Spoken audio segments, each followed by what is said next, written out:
समाजमा परम्परा र चालचलनहरू धार्मिक मान्यतालाई आधार मानेर स्थापित भएका हुन्छन्। वर्तमानमा समाज सुहाउँदो चालचलन र सांस्कृतिक मान्यताहरू कालान्तरमा समाज र व्यक्तिका लागि हानिकारक परम्परा भएर पनि स्थापित हुन सक्छन्।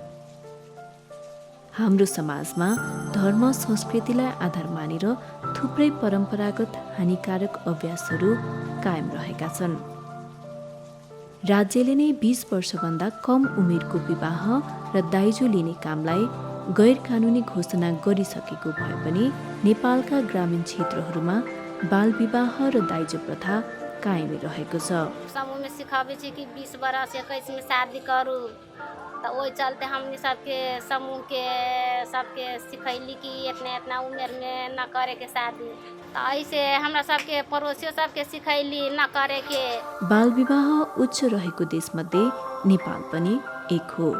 बाल विवाह छ, दाइजो प्रथा छ, त्यस्तै गरी बाल श्रमहरू रहेको छन्। अनि लैङ्गिक हिंसाको पनि कुरा आइरहेको छ।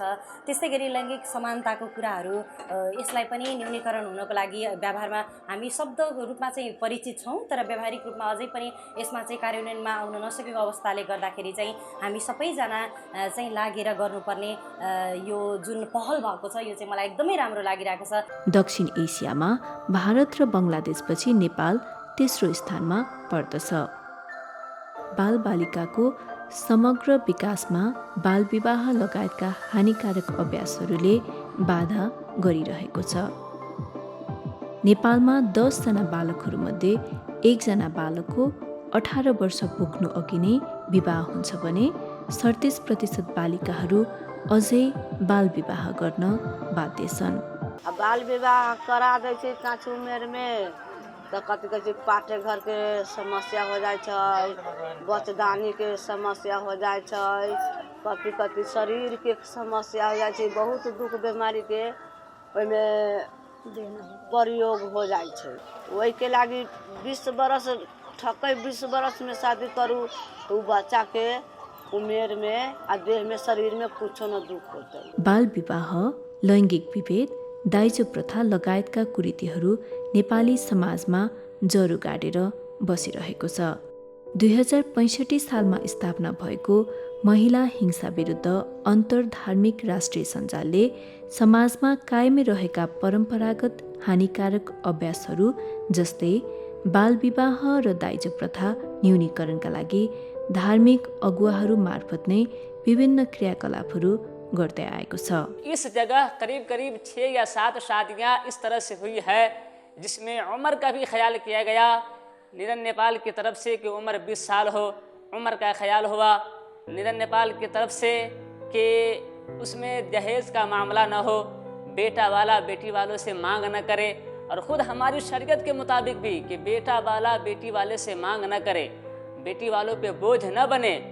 इन दोनों तरीक़ों को अपनाते हुए, ऐलान करते हुए, लोगों को शिक्षा देते हुए, तालीम देते हुए, बताते हुए जो काम कराए हैं, ये बहुत ही यादगार और एक मिसाल कायम किया है। डिसेम्बर 2020 देखि ओल्ड भिजन इन्टरनेसनल नेपालसँगको सहकार्यमा महिला हिंसा विरुद्ध अन्तर्धार्मिक राष्ट्रिय सञ्जाल निरन नेपालले मोरल भ्यालु परियोजना नेपालको मध्य प्रदेशको 3वटा जिल्लामा सञ्चालन भइरहेको छ, जसमा महोत्तरी जिल्ला अन्तर्गत एकडाँडा र सम्सी गाउँपालिका 20 वर्ष पुगिसकेको व्यक्तिले जब बच्चा उत्पादन गर्छ अनि त्यति बेला महिलाको आमाको जीवनमा समस्या हुँदैन, त्यो बच्चाको पनि समस्या हुँदैन, परिवारमा पनि खुसी र आनन्द हुन्छ। अनि यसकारण बाल विवाह, तिलक प्रथा यो कुनै पनि हालतले राम्रो होइन। यसलाई हामी तिरस्कार गर्छौँ, बहिष्कार गर्छौँ। सर्लाही जिल्ला अन्तर्गत चन्द्रनगर र पर्सा गाउँपालिका, रौतहट जिल्ला अन्तर्गत माधवनारायण र करुणा नगरपालिका रहेका छन्। पिछाडिएको गरिब दलित समुदाय भनेको यहाँको मुसर बस्तीहरू हो। अनि त्यहाँ मुसर बस्तीमा गएर बाल विवाहको बारेमा सिकाउने अवसर मैले पाएँ। अनि फलस्वरूप त्यहाँ सिकाएपछि त्यहाँको समुदायमा अहिले 20 वर्षपछिका भाइ बहिनीहरूको विवाह हुने गरेको पाइएको छ।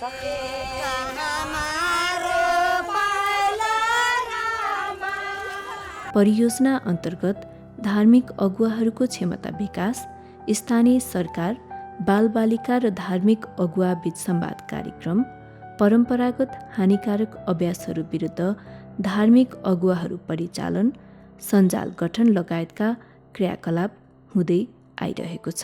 बाल विवाह संबंधी वही बाल विवाह के रोके लेल हम सब भी ग्रामीण स्तर में पहल करैत और एकरा निरंतरता दैत इस सामाजिक विकृति के न्यूनीकरण करे के लेल हम सब तत्पर छी और भविष्य में भी एहन चेतनाशील अवस्था में हम सब काज करब। विभिन्न धर्मसँग सम्बन्धित धार्मिक अगुवाहरूले क्षमता विकासका क्रियाकलापहरूमा सहभागी भइसके पश्चात बाल विवाह न्यूनीकरणका साथसाथै दाइजो प्रथा अन्त्यको लागि पहल गर्दै आएका छन्। जब मुझे मालूम हुआ कि फलाने लड़के की शादी फलां आदमी अपने बेटी की शादी जो कर रहा है उसके अंदर तिलक ले रहा है, उसके अंदर 10 लाख 5 लाख तिलक की बातें चलती थी, मगर मैं अपने चंद साथियों को लेकर के वहाँ गया और जाने के बाद में लड़का वालों को समझाया, लड़की वालों को समझाया और तमाम लोगों को समझाया।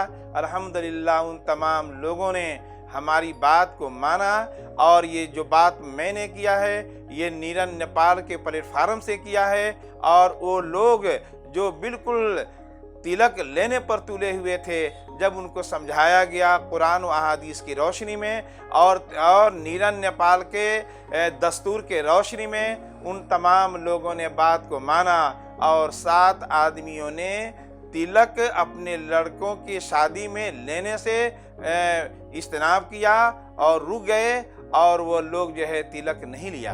परम्परागत हानिकारक अभ्यास न्यूनीकरणका लागि सञ्चालित तालिम, अन्तर्क्रिया, सञ्चार क्षेत्रसँगको सम्पर्क, समन्वय तथा परिचालनका लगायतका क्रियाकलापहरूले धार्मिक अगुवा परिचालन मार्फत परम्परागत हानिकारक अभ्यासहरू विशेष गरी बाल विवाह र दाइजो प्रथा न्यूनीकरणमा धार्मिक अगुवाहरूको तर्फबाट समेत महत्त्वपूर्ण भूमिका निर्वाह हुँदै आएको छ।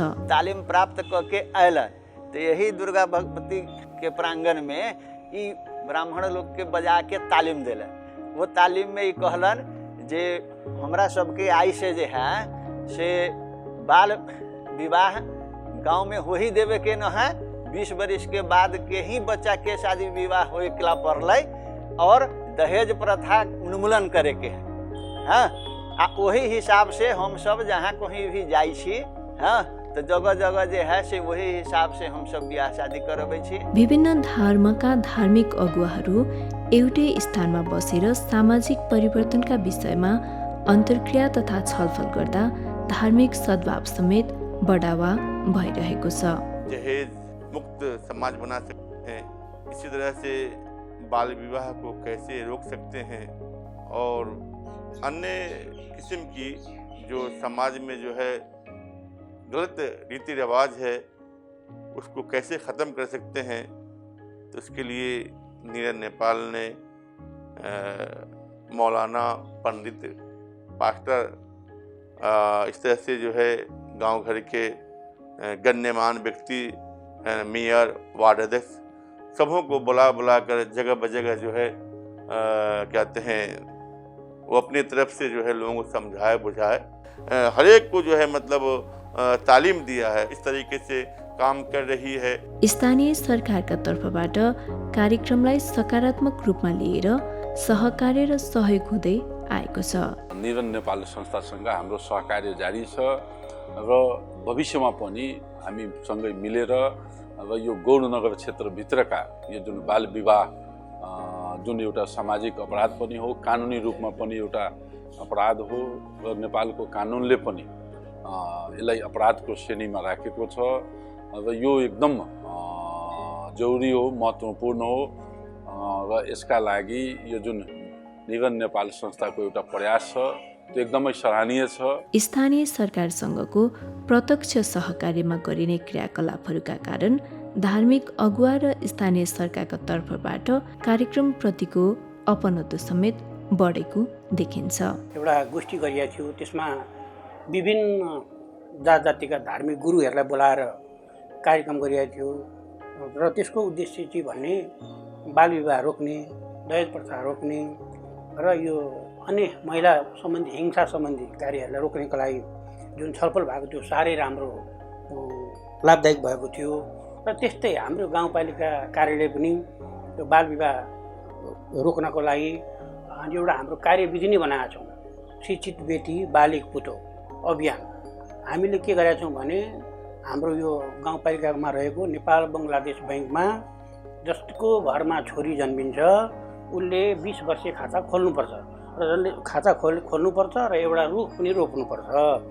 उसले 500 मा खाता खोलेर हामीलाई जानकारी गरायो भने हामीले उसको खातामा 22,500 रुपियाँ हालिदिन्छौँ र त्यो 20 वर्षपछि मात्रै उसले त्यो पैसा आफूले भोग गर्न पाउँछन्। सामाजिक रूपमा चेतना विकासका लागि धार्मिक अगुवाहरू परिचालन गरिँदा कार्यक्रम प्रभावकारी भएको पाइएको छ। धर्मगुरुहरूलाई जुन ल्याएर हामीले शिक्षासँग एड गर्ने जुन अहिले प्र्याक्टिस गर्न खोज्दैछौँ, गरिरहेको छौँ, यो चाहिँ अझै धेरै राम्रो उत्तम मलाई विधि लाग्दैछ। यसमा अब यो बुझाइमा नयाँ समुदायमा शिक्षामा यो नयाँ पहल हो। त्यस कारणले गर्दाखेरि बुझाइमा पनि केही अन्तर आए पनि अब यो बुझाइलाई न्यूनीकरण गर्नको लागि, समानता ल्याउनको लागि कार्यक्रमले जुन उद्देश्य राखेको हो त्यसको उद्देश्य प्राप्ति गर्नको लागि चाहिँ एकपटक चाहिँ हामी सबैजना बिच चाहिँ यो कार्यक्रमको उद्देश्यको बारेमा डिस्कसन हुनको लागि, जानकारी हुनको लागि एकदमै जरुरी छ। समाजमा धार्मिक अगुवाहरूको स्थान उच्च छ।